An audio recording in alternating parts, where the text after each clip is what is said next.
We are back with a new we are back with a new poetry, The Last Bargain. The Last Bargain written by Rabindranath Tagore. All right?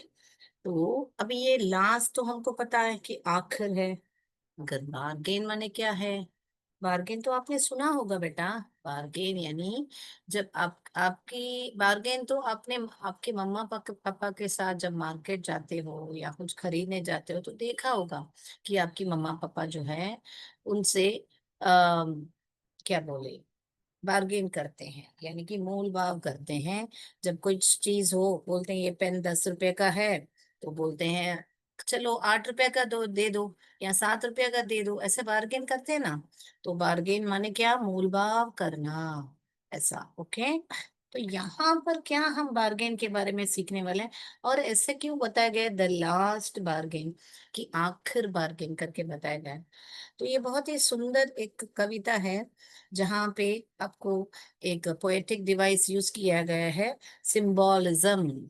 Symbolism वो भी हम सीखेंगे कि वो होता क्या है, यानी कि सिंबॉलिज्म क्यों यूज करते हैं पोएट, कवि जो है, कि आपको कोई चीज बताना है मगर उसका रियल मीनिंग में नहीं, कुछ अलग ही वर्ड्स यूज करके। तो वो भी पोएटिक डिवाइस में आपको सिखाऊंगी बेटा, मगर अभी हम जाते हैं कविता पर। कविता पर जाने से पहले हम देखेंगे थोड़े बहुत मीनिंग्स जो हैं, अलग कुछ डिफरेंट डिफिकल्ट वर्ड्स हैं, तो वो देखेंगे, फिर हम आगे बढ़ेंगे हमारे पोएट्री पर। तो यहाँ पर देखिए, स्टोन पेव्ड यानी कि कवर्ड विद स्टोन, पेव्ड यानी कि पूरा वो जो चलने की जो राह है वो पूरा पत्थर से कवर्ड है। Next, not. नॉट, नॉट ही नहीं है, वही नहीं है, not. Not mean nothing, nothing. Wandered, wandered किसे पढ़ने का? वॉन्ड पढ़िए, अर्ड, वॉन्डर्ड यानी कि रोम्ड एमलेसली, यानी बिना कोई मार्ग या बिना कोई दशा घूमना। बोलते हैं ना बड़े कि कुछ तो क्या बनना है आपको आगे पढ़ के, ऐसे पूछते हैं आपसे, what is your aim, what is your goal, ऐसे पूछते हैं ना। और यहाँ पर ये क्या है? वॉन्डर यानी कि कोई भी मार्ग नहीं, बिना ऐसे ही घूमना। क्रूकड, क्रूकेड, बेंट, ट्विस्टेड, मुड़ा हुआ, ऐसे। पॉन्डर्ड, क्या है ये बेटा? पॉन्डर्ड, पॉन्ड पढ़िए, अर्ड, ये सब देखिए, ERD, ER, आर कंट्रोल जो, Ed, Ed, wandered, pondered. Thought carefully before deciding, यानी कुछ भी निर्णय लेने से पहले बहुत ही अच्छी तरह सोचना। टर्न अवे, यहाँ पे टर्न माने मुड़ना है, अवे यानी कि दूर है। ये एक फ्रेज है बेटा, फ्रेजल वर्ब है, जहां पर हमको टर्न अवे यानी कि रिजेक्टेड एंड वेंट अवे, यानी कि उसको मना कर दिया और आगे चल पड़े। हेज, इसको कैसे पढ़ने का? यहाँ पर बहुत लोग बोलते हैं ये जो डी है साइलेंट है, नहीं बेटा, हमारे इंग्लिश वर्ड्स जे में खत्म नहीं होते हैं।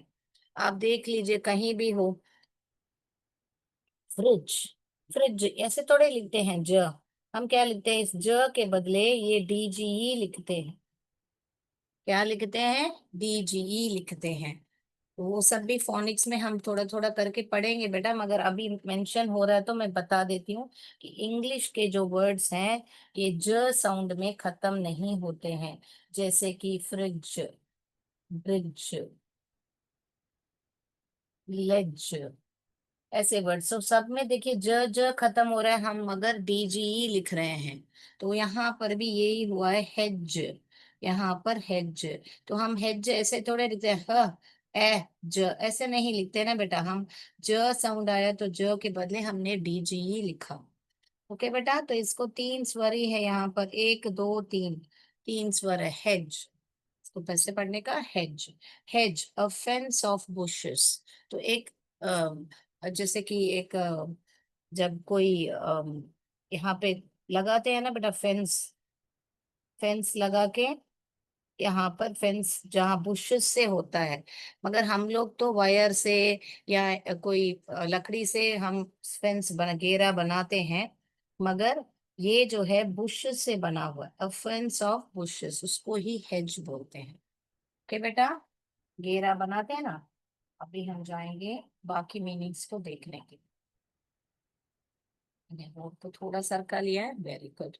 तो ये देखिए, ग्लिजेंड कैसे पढ़ने का, ग्लिजेंड, ग्लिजेंड। शोन, शोन यानी कि क्या बेटा, पास्ट टेंस। शाइन का पास्ट टेंस है, पास्ट फॉर्म ऑफ शाइन।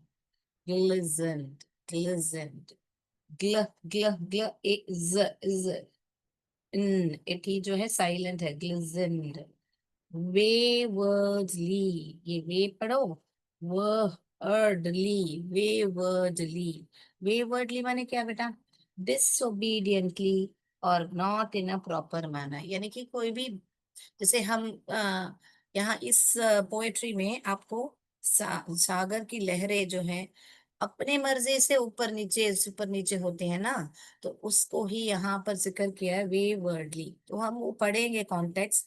अगर आपको यही डिसोबीडियंट है, किसी की बात नहीं मानते हैं ना, सागर की लहर अपने मर्जी से ऐसे जाते हैं, यहाँ पर यही बात है, disobediently, not in a proper manner, यानी कि कोई उसका कोई मैनर नहीं रहता है। और सागर की लहरें क्या हमेशा एक ही टाइप में आते हैं क्या, कभी ऊपर कभी नीचे, कभी बहुत फोर्सली ऐसे आते हैं ना सागर की लहरें। हेंस फॉरवर्ड, हियर ऑनवर्ड्स, या हियर ऑनवर्ड्स यानी आइंदा से, आइंदा से। मैं उम्मीद करती हूँ कि आज का जो भी ये पोएट्री का मीनिंग्स है आपको अच्छी तरह समझ में आया होगा और आपने लिख लिया होगा बेटा। अभी हम आगे बढ़ेंगे पोएट्री की तरफ, चलें आगे। यस, इसमें कुछ डाउट है तो आप लाइव में भी मैं आपको देख रही हूँ, आप पूछ सकते हो मुझे, या कुछ भी संदेह है तो आप जरा चैट बॉक्स में आके मुझसे पूछिएगा जरा। चलिएगा, तो मैं स्क्रीन शेयर करती हूँ, आपने लिख लिया होगा मैं उम्मीद करती हूँ। मैं स्क्रीन शेयर करके आपको पोएट्री साथ साथ पढ़ेंगे। सब लोग अपना पेज नंबर 70 निकालिए, 70 लिख लिया बेटा। मैं जाऊं स्क्रीन शेयर करूं, राइट। तो चलिए मैं मेरा स्क्रीन शेयर करती हूँ।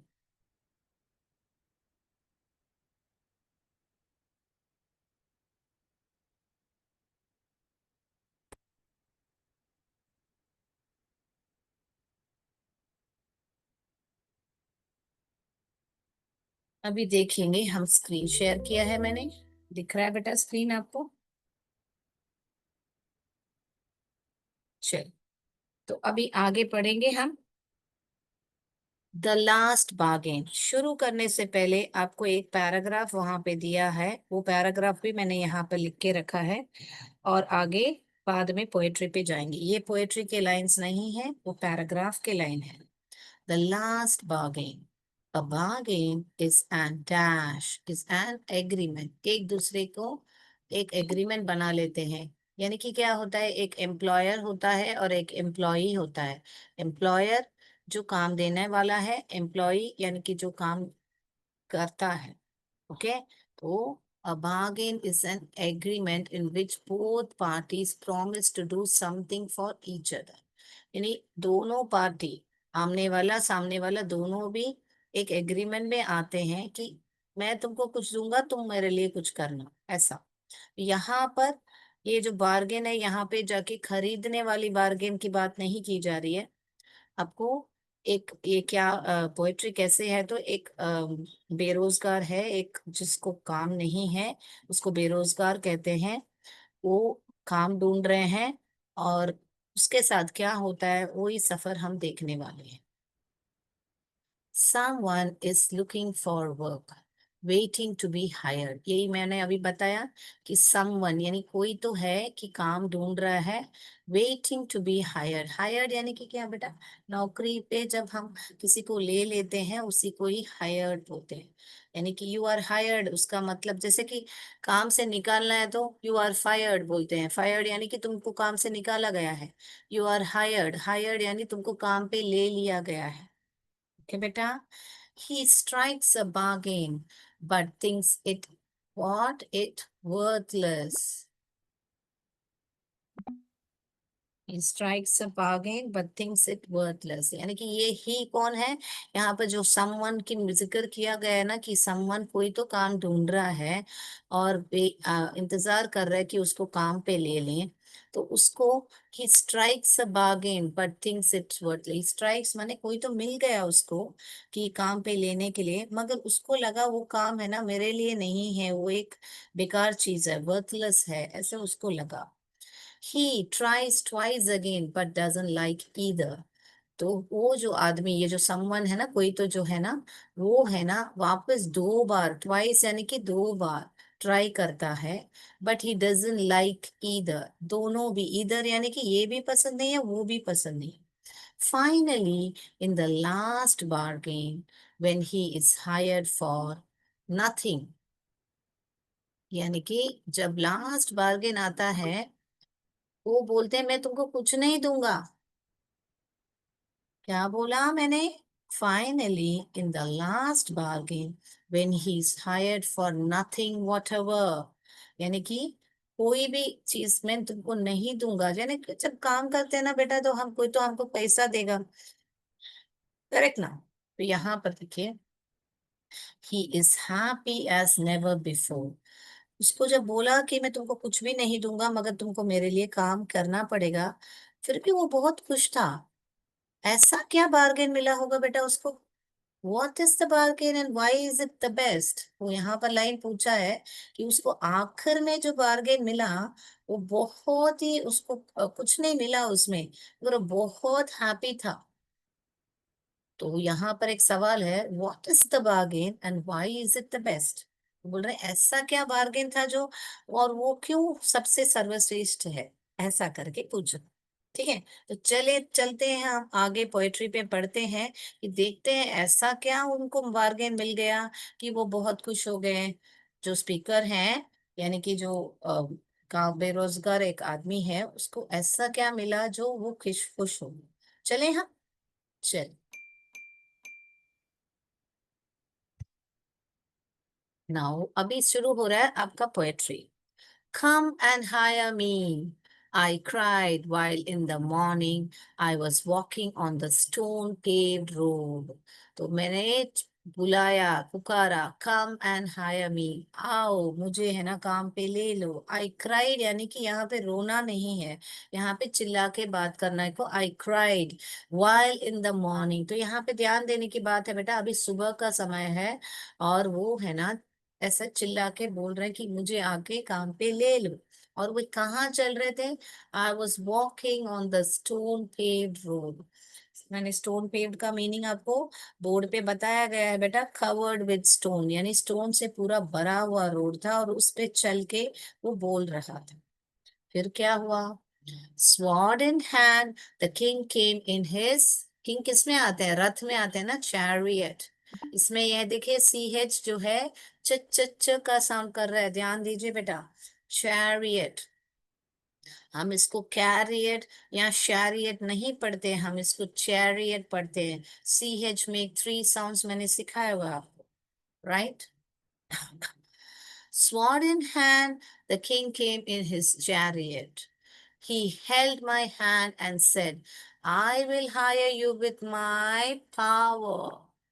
Power. तो मेरा हाथ, हेल्ड यानी कि मेरा हाथ उसके हाथ में ले लिया. He held my hand and said, I will hire you with my power. Power करके नहीं पढ़ते, पाव, पाव. तो मेरे जो पाव के साथ मैं तुमको हायर करता हूँ, यानी कि बोलने का मतलब है किंग के पास बहुत पावर होता है ना, बहुत शक्ति होती है ना, तो मैं मेरे शक्ति तुमको देता हूँ और तुमको हायर करता हूँ, यानी कि पैसा नहीं दे रहा हूँ, मैं तुमको पूरा पावर दे रहा हूँ करके. फिर क्या बोल रहे हैं यहाँ पर line, but his power counted for not. Not माने मैंने मीनिंग बताया हुआ आपको कि नथिंग. नॉट का मीनिंग क्या है बेटा? Nothing. And he went away in his chariot. तो यहाँ पर मैं अनोटेट करके आपको वापस बताती हूँ बेटा, यहाँ पर नॉट का मीनिंग होता है नथिंग, राइट? नथिंग. तो क्या बोल रहे हैं? But his power counted for not and he went away in his chariot. उस उनका जो पावर है मेरे लिए कुछ नहीं था, नथिंग यानी नॉट था, and he went away in his chariot. इसलिए तो यहाँ पर क्या बोलने का मतलब है कि उन्होंने मना कर दिया, क्यों यहाँ पर कैसे हमको मालूम पड़ रहा है कि मना कर दिया? क्योंकि यहाँ पर बताया गया, देखिए, and he went away in his chariot. यहाँ पे ही किसके बारे में जिक्र किया गया? किंग के बारे में। किंग जो है चले गए अपने चैरियट में। क्यों चले जाएंगे? क्योंकि इसने मना कर दिया ना, क्योंकि उसको उनका पावर जो है कुछ नहीं लगा, इसीलिए वे चले गए। डिक्लाइन कर दिया, डिक्लाइन यानी कि मना करना, तो उनका पावर जो है डिक्लाइन कर दिया, इसलिए किंग जो है चैरियट में चले गए। ठीक है ना बेटा? तो हम लोग आंसर्स को सबमिट करेंगे, राइट? तो मैं और एक बार पूरा जो स्टैंजा है आपको एक बार पढ़ के दिखाती हूँ, फिर हम आगे बढ़ेंगे। Come and hire me, I cried while in the morning I was walking on the stone paved road. Sword in hand, the king came in his chariot. He held my hand and said, I will hire you with my power. But his power counted for naught, and he went away in his chariot. वाह, very good. तो आप लोग भी ऐसे, जहां पे कमा दिया है वहां पे स्टॉप कीजिए, जहां पे कोड्स आया है वहां पर वॉइस रेस करके बोलिए। तो वॉइस मॉड्यूलेशन बहुत इंपॉर्टेंट है बेटा पोएट्री में। ओके बेटा? तो चलिए अभी आगे पढ़ेंगे हम। In the heat of midday, the houses stood with shut doors. यहाँ पर TH है बेटा, with shut doors. In the heat of midday, the houses stood with shut doors. Midday यानी कि दोपहर का समय है, और दोपहर का समय तो सब लोग क्या करते हैं? घर जाके दरवाजा बंद कर देते हैं, बहुत कड़ी धूप होती है ना बेटा। So in the heat of the mid day, the houses stood with, houses खड़े नहीं होते, इसका मतलब क्या है? सब घर के दरवाजे बंद थे। ओके, यहाँ पर स्टूड का मतलब ऐसा नहीं कि घर खड़े थे। Okay, I wandered along the crooked lane. तो आई वॉन्टर्ड यानी कि मैंने वॉन्टर्ड का मीनिंग बताया होगा, रोम्ड एमलेसली, यानी कि मुझे कोई हायर नहीं कर रहा था, तो मैं ना बिना कोई मार्ग के घूम रहा था। एक crooked लेन यानी कि गली जो इधर उधर, crooked यानी बेंट, मुड़ी हुई गली बोल सकते हैं, कि इधर उधर मुड़ी हुई गली में मैं चल रहा था। An old man came out with his bag of gold. तो एक ओल्ड मैन आए, उसका बैग में पूरा गोल्ड भरा हुआ था। आया नहीं है यहाँ पर, right? He pondered and said, I will hire you with my what? With my money. तो यहाँ पर क्या बता रहे हैं कि जो ओल्ड मैन है उनके पास बहुत सारा धन था, गोल्ड था। तो ही पॉन्डर्ड का मीनिंग मैंने ऑलरेडी बताया हुआ बेटा आपको, थॉट केयरफुली बिफोर डिसाइडिंग, यानी कि वो ओल्ड मैन जो है बहुत पहले से ही ध्यान से सोच विचार करके उन्होंने इस आदमी को काम पे लेने का निर्णय लिया था, उसका मतलब है। He pondered and said, I will hire you with my money, कि मैं है ना तुमको मेरे पैसे से मैं तुमको हायर कर लेता हूँ। He weighed his coins one by one, but I turned away. यहाँ पर आई कौन है बेटा? जो स्पीकर है, जो बेरोजगार आदमी है। तो अगेन टर्न्ड अवे का मीनिंग मैंने बताया हुआ कि मना कर देना, रिजेक्टेड एंड वेंट अवे, मैंने बताया हुआ आपको। So he turned his coins, he weighed his coins, यानी कि अपने कॉइन्स को उसने एक एक करके तोल के बताया, one by one. But I turned away, कि तो यहाँ पर क्या पता चल रहा है कि इस जो स्पीकर है उनको न कि शक्ति यानी कि बल, बल भी उनको अट्रैक्ट नहीं करता है, और धन, धन भी उनको अट्रैक्ट नहीं करता है। उनको और ही कुछ किसी और ही किसी चीज की तलाश है। उनको पावर, शक्ति भी पसंद नहीं है, कि पावरफुल रहना भी पसंद नहीं है, और क्या बोले, बहुत सारा पैसा भी पसंद नहीं है। ऐसा होता है ना बेटा, हम किसी भी काम में रहते हैं, हमको ऐसा लगता है कि ये पद में क्या, बहुत बड़े पद में रहते हैं कोई कोई, उनको लगा ये पद में है क्या, ऐसा करके वो बुझाते हैं, और पैसा कमा कमा के, अरे क्या करूं इतना पैसे का करके, होता है ना बेटा। ऐसा है ना, ऐसा फील कर रहे हैं हमारे स्पीकर यहाँ पर। यहाँ पर ही कौन है? यहाँ पर ओल्ड मैन है। यहाँ पर आई कौन, किसके बारे में बात किया जा रहा है? आई यानी कि हमारे स्पीकर के बारे में बात किया जाए, जो काम ढूंढ रहे हैं, राइट? तो क्लियर है ना बेटा ये स्टैंजर? कुछ डाउट है तो चैट बॉक्स में जरूर पूछिएगा बेटा। आगे बढ़ूं मैं? राइट, तो आप ध्यान दोगे तो इस स्टैंजर्स में कहीं भी राइमिंग स्कीम यूज नहीं किया गया। देखिए, डोर्स, लेन, गोल्ड, सब भी ज, न, ड, मनी, ई, अवे, ए, ऐसे में साउंड्स अलग अलग आ रहे हैं। किसी का भी साउंड राइमिंग नहीं है। तो इस पोएट्री में राइमिंग स्कीम यूज नहीं किया गया है बेटा। ओके, तो यहाँ पर हम सबमिट करते हैं आंसर्स। अभी हम जा रहे हैं हमारे थर्ड स्टैंजा पर। It was evening. The garden hedge was all a flower. All a flower. तो एक शाम का समय था। गार्डन का हेज यानी गार्डन का जो फेंस मैंने बताया हुआ हेज माने अ फेंस ऑफ बुशेस। और ये भी बताया कि ये डीजी जो है हम ज ज ज करके पढ़ना है। ह ए ज hedge. It was evening. The garden hedge was all a flower. ये अ फ्लावर साथ में ही लिखना है बेटा यहाँ पर, क्योंकि यहाँ पे पूरे सारा गार्डन फ्लावर से खिले हुए थे। इसका बोलने का मतलब ही अ फ्लावर ऐसा है। तो शाम का समय था। अभी सुबह पोएट्री शुरू होने के टाइम में क्या समय था बेटा? सुबह का समय था। और अभी क्या है?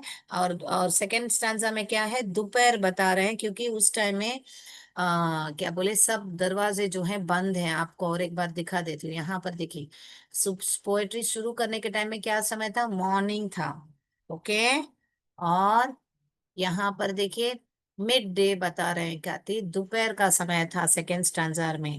ओके, उसके बाद में अभी क्या बता रहे हैं? इवनिंग। क्या समय है? शाम का समय है। तो हमको पोएट्री में ऐसे ही ले जा रहे हैं पूरे दिन का सफर करते हुए। वो भी ध्यान में रखिए, क्योंकि ये सब हमको जब मैं अगली कक्षा में आपको सिंबोलिज्म के बारे में पढ़ाऊंगी तब आपको समझ में आएगा कि ये सब क्या चीजें हैं करके। तो अगली कक्षा में हम पोएटिक डिवाइसेस पढ़ेंगे जो इस कविता में यूज किए गए हैं, symbolism and alliteration. All right, तो अभी हम ये पोएट्री कंप्लीट करने में वापस आते हैं। The fair maid came out and said, I will hire you with a smile. तो एक बहुत ही गोरी सी मेड, मेड यानी कि क्या, यहाँ पे काम वाली नहीं है। मेड यानी कि हम सर्वेंट मेड, मेड यानी कि एक औरत को मेड करके बोलते हैं। बहुत बहुत ही सुंदर और फेयर यानी कि गोरी गोरी एक स्त्री आई थी। Came out and said, I will hire you with a smile, यानी मैं है ना तुमको हायर करती हूँ मेरे मुस्कुराहट से। बहुत सुंदर सी मुस्कुराहट थी उसकी। तो her smile paled and melted into tears, and she went back alone into the dark. तो यहाँ पर क्या बता रहे हैं कि उसका जो स्माइल है ना, वो पेल यानी पेल्ड यानी कि क्या बेटा? फेडेड, फेड हो गई थी। यहाँ पर मैंने मीनिंग नहीं लिखा था तो मैं यहाँ पर लिख के बताता हूँ। पेल्ड यानी कि क्या बेटा? फेडेड यानी कि वो जैसे हमारे क्या बोले, अ, फीका पड़ जाना बोलना एग्जैक्ट वर्ड है। तो हर स्माइल पेल्ड यानी कि फीका पड़ गई उसका स्माइल। एंड मेल्टेड यानी पिघल जाना, मेल्टेड यानी कि पिघल जाना। Okay, so her smile पेल्ड and melted into tears. कैसे पिघल गई? उसका जो जो जो मुस्कुराहट थी वो रोने में यानी कि टीयर्स, आंसू में मेल्ट हो गई। And she went back alone in the dark. अभी क्या मतलब है dark? Went alone in the dark यानी कि शाम का समय था और अभी रात हो गई है और वो चली गई अंधेरे में। इसका मतलब क्या बोलना चाह रहे हैं? शाम से अभी रात हो गई है। ओके, तो काम ढूंढते ढूंढते सुबह से लेके सुबह, दोपहर, शाम और अभी रात हो गई है। उन्होंने काम ढूंढते ढूंढते और उनको अभी तक कुछ काम नहीं मिला, यानी कि उनको किसी ने हायर नहीं किया। ऑल राइट, राइट, तो और एक बार इस स्टैंजर को पढ़ेंगे फिर लास्ट स्टैंजर पर जाएंगे। It was evening, the garden hedge was all aflower.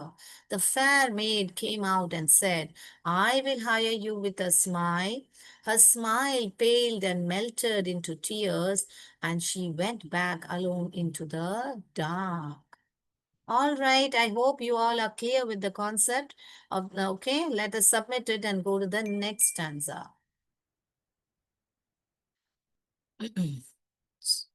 The sun glistened, कैसे पढ़ने का, मैंने ये मीनिंग लिख के बताया। ग्लिजेंड यानी कि शाइन करना।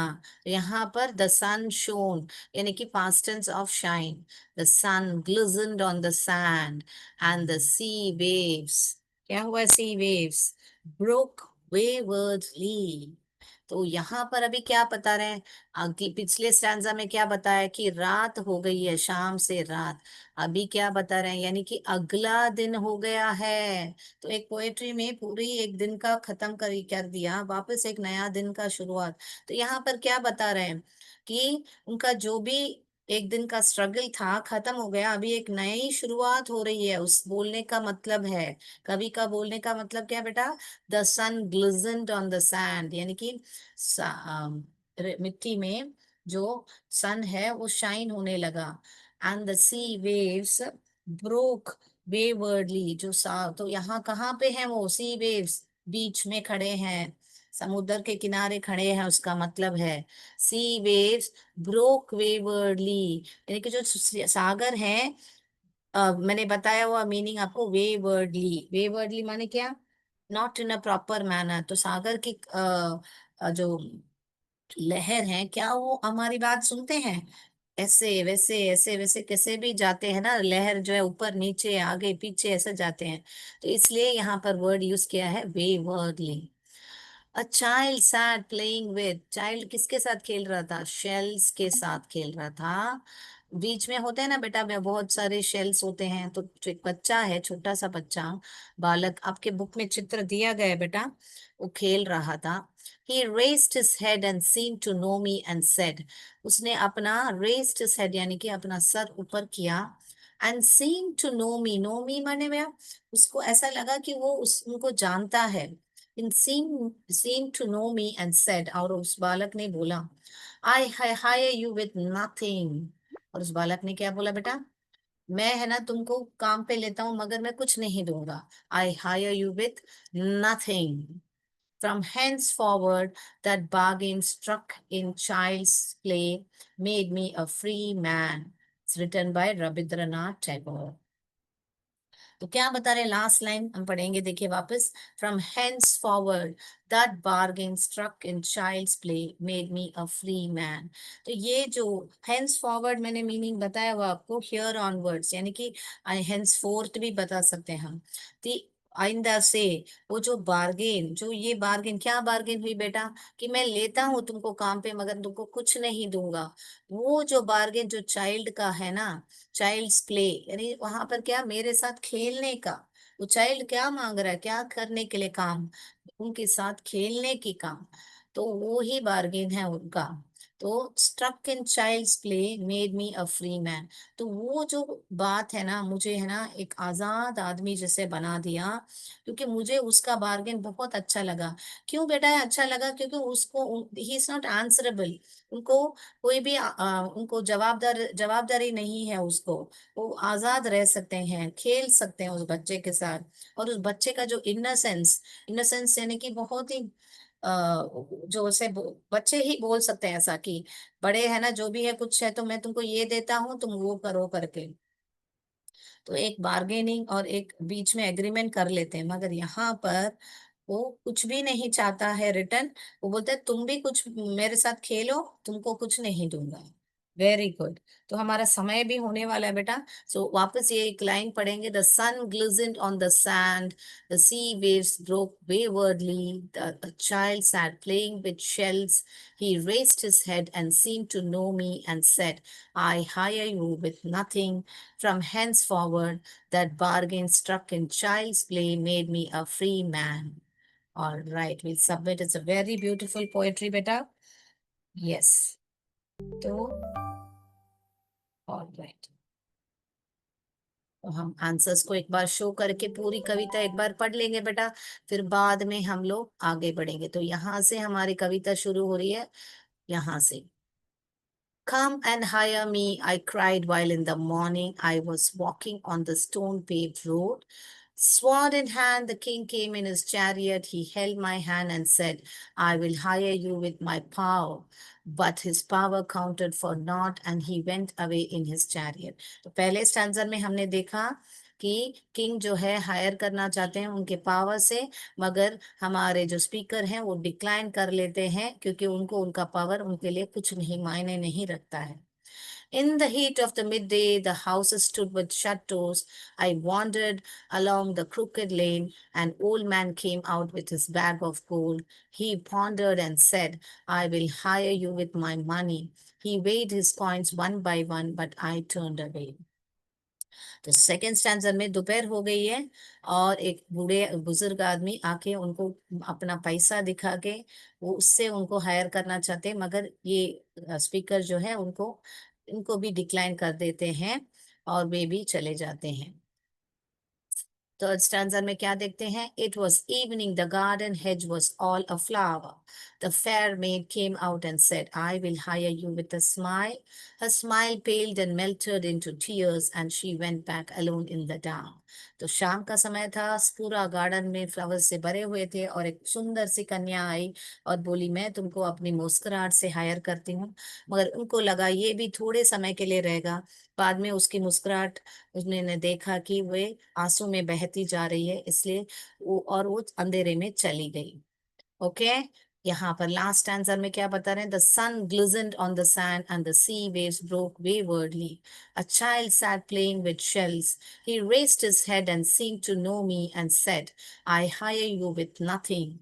From henceforward that bargain struck in child's play made me a free man. तो उसके बाद लास्ट आंसर में एक बच्चा बैठ के बीच में खेल रहा है और वो बोल रहा है कि मैं आपको हायर करता हूँ यानी काम पे लेता हूँ कि मगर आपको मैं कुछ नहीं दूंगा। तो उसके बाद जो हुआ वो बार्गेन, इसीलिए पहले पैराग्राफ में जो बता रहे हैं कि जो आखिर बार्गेन है मुझे बहुत ही अच्छा लगा और मुझे है ना मैंने उसको एक्सेप्ट कर लिया है। तो पहला पैराग्राफ हमने देखा था बेटा, इसमें देखिए बताया गया है finally in the last bargain when he is hired for nothing whatever he is happy as never before. तो ये ही जानने के लिए हमने पूरी कविता पढ़ी कि what is the bargain and why is it best. तो अभी आपने जान लिया कि वो बार्गेन क्यों सबसे सर्वश्रेष्ठ था, क्योंकि उनको ही remains a free man finding true happiness and fulfilment. All right children, तो हमारा समय भी हो गया है। तो हम अगली कक्षा में मिलेंगे इस पोएट्री का पोएटिक डिवाइसेस पढ़ने के लिए और इस पोएट्री पर एमसीक्यू भी करेंगे। हाँ, तो जय विद्या शक्ति, जय भारत, जय हिंद, धन्यवाद, थैंक यू सर।